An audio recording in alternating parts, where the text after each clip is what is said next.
Hello and welcome to the course. If you don't know me, I'm Grant Abbott and I'm a teacher and 3D artist. Now it's important to note that learning 3D art and techniques can be a long process.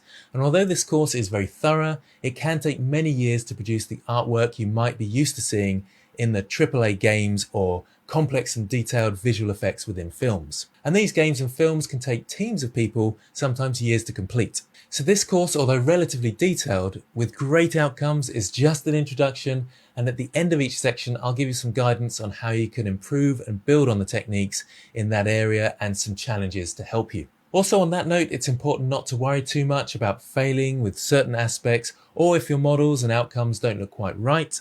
The most important thing is to complete the sections as best you can. That will prepare you for the next time you do a similar technique, and you will slowly build the skills you need to become a professional. Now also we have a really great community and employed teaching assistants to help you, so make sure you join the community and ask for help there. You can also share your work there, which can be very helpful to get feedback and build your skills and ideas. Now this first section is often the toughest, so don't panic if you're struggling to remember the techniques and buttons, as I'll keep reminding you and we'll go very slowly and methodically through things.